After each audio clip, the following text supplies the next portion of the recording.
السلام عليكم ورحمة الله وبركاته. عاملين ايه؟ يا رب تكونوا بخير. النهاردة هعمل معاكم العيش البلدي. هعمله بخطوات سهلة جدا، وهعجنه بالخميرة الطبيعية اللي انا عاملاها معاكم على القناة. الخميرة البلدي بجد بتخلي العيش البلدي كله يرتفع، واللهم بارك طالع تحفة. لو لسه ما جربتيش العيش البلدي انا عايزاكي بقى تجربيه، بس كل اللي انا عايزاه منك ان انت تتبعي الخطوات لحد الاخر. ما ينفعش ان انت تشوفي اول الخطوات وتطلعي. بجد النهارده في خطوات مهمة جدا علشان العيش كله يرتفع، وكمان العجينة تطلع معاكي مظبوطة من اول مرة. يا ريت بس قبل ما نبدأ، يا ريت لأول مرة تشوفيني، يا ريت تدعميني باللايك واشتراك للقناة علشان يوصلك مني كل جديد. انا مش عايزاكي بقى تقلقي خالص من الخبيز البلدي. انا هقولك على طريقتين، والطريقة اللي هتلاقيها مناسبة وسهلة هتعملي بيها العيش البلدي. اللهم بارك، العيش طري ومش مجلد. اول حاجة بقى هنسمي الله ونصلي على الرسول عليه افضل الصلاة والسلام. اول حاجه بنبدا بيها ان احنا ننخل الدقيق ونطلع منه النخاله. انا معايا كده 15 كيلو دقيق مدعم، يعني دقيق اسمر.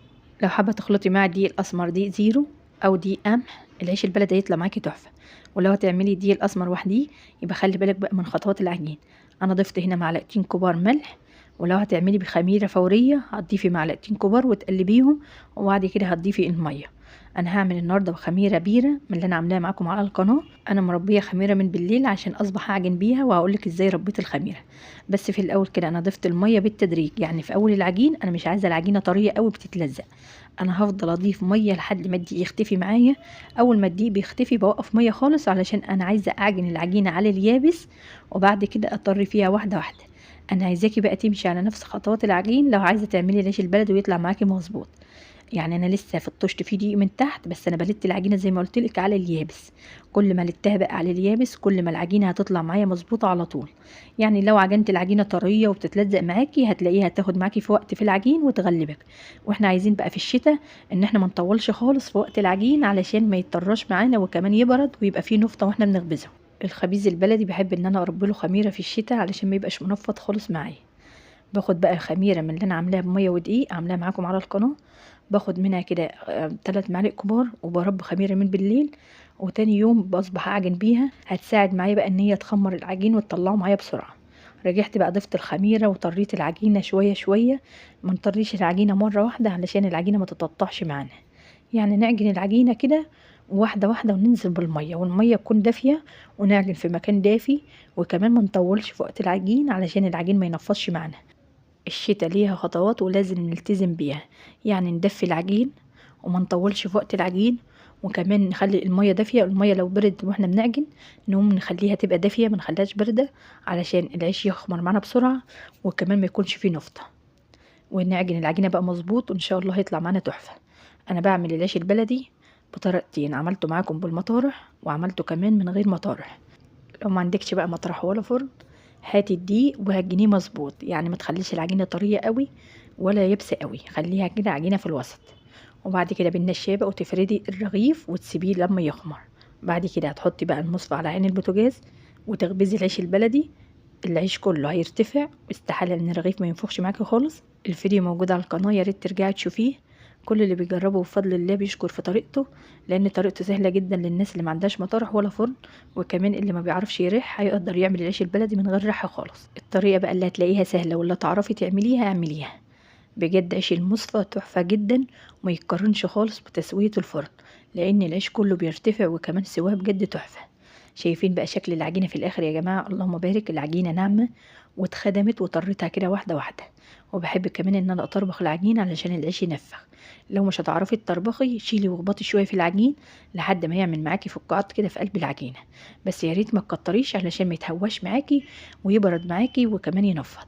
كمان علشان تعرفيه مظبوط ولا لا، قطعي رغيف وحطيه على وش العجين. لو سرح معاكي على بسيط يبقى كده العجينه المظبوطه. لو ما سرحش خالص يبقى كده العجينه لسه عايزه ميه. ولو كمان العجينه سرحت جامد يبقى كده العجينه اضطرت معاكي، يا ريت تيبسيها شويه. يا ريت نحاول ان احنا نظبط العجينه في الاول علشان ما نحتاجش ان احنا نظبطها واحنا بنخبز. اللهم صل وسلم وبارك على سيدنا محمد وعلى ال سيدنا محمد. يا ريت بقى لو لسه بتشوفيني يا ريت تدعميني بلايك جميل منك. يلا بقى حطوا لايك وتعالوا نكمل مع بعض بقيه الخطوات. ادي شكل العجينه في الاخر، عجينه طريه ملمسها ناعم. علمت بقى الطشت، انا عايزاه كده يطلع معايا لحد ما يملى الطشت. غطيته بقى بالصينيه، ومن فوق الصينيه كمان لفيته باللحاف. زي ما قلت لك اهم حاجه خطوات الشتاء، واهم حاجه التدفئه. قمت بقى بعد ساعه ونص كده لقيته رفع، اللهم بارك، علشان انا مربيه خميره ما خدش معايا وقت. يعني لو عملنا بخميرة فورية ممكن ياخد معاكي ساعة ونص أو ساعتين. أول ما تلاقيه اختمر هترشي بقى النخالة وتتقلي شوية، وبعد كده هتقطعي وتوسعي بعيد عن بعضه علشان لسه هيخمر. وحجم الرغيف على حسب ما انت عايزاه، يعني الكبير أو أصغر على حسب ما انت عايزاه. أهم حاجة ان انت توسعي عشان ما يلزقش لبعضه. وفي الشتاء أنا عايزاكي تقطعي كتير علشان كل ما يخمر معانا على النخالة كل ما العيش بيبقى حلو ومبيبقاش فيه أي نفطة. والنفطة الناس اللي هي مش عارفاها، النفطة اللي هي بتخلي بقى سمك الرغيف تخين قوي من تحت، ومن فوق بيكون رقيق قوي وبيتحرق معانا واحنا بنسويه. هنجرب مع بعض اول رغيف، ومن اول رغيف احنا هنعرف العجينه مظبوطه ولا لا. لو لقينا اول رغيف فيه نفطه هنصبر بقى شويه ونرجع نخبز. ولو لقينا ناشف ومجلد من الفرن هقولك العجينه ما كانتش مظبوطه من الاول، العجينه كده كانت يابسه وما ينفعش تخبزي منها خالص.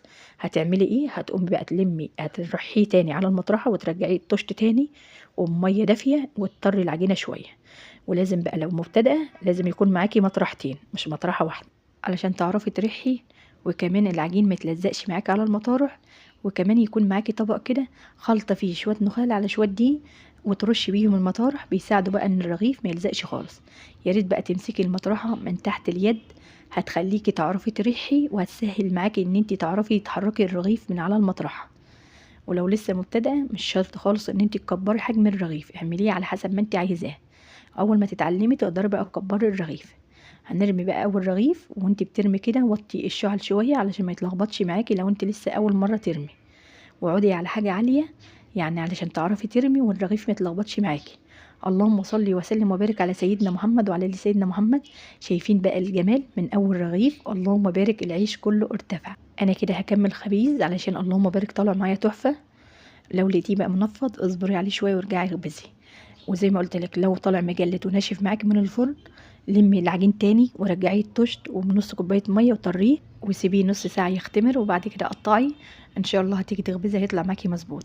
ولو العجينه طريه ومغلباكي ومش عارفه ترحي وبتتلزق معاكي على المطارح، قومي لمي العجينه ويبسيها بطبق دقيق او طبقين على حسب العجين اللي انت عجناه. يعني ممكن ياخد معاكي طبق او طبقين لحد ما تظبطي العجينه وتخليها في الوسط، يعني عجينه مش طريه قوي ولا يابسه قوي، خليها كده في الوسط. هتسيبيها ما تخبزيش منها على طول، سيبيها نص ساعه وبعد كده قطعي.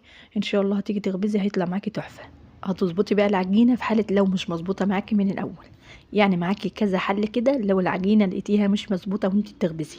لو طلع معاكي مظبوطه من اول رغيف هتكملي بقى العيش البلدي، مش هيتلزق معاكي على المطارح وهيبقى سهل جدا.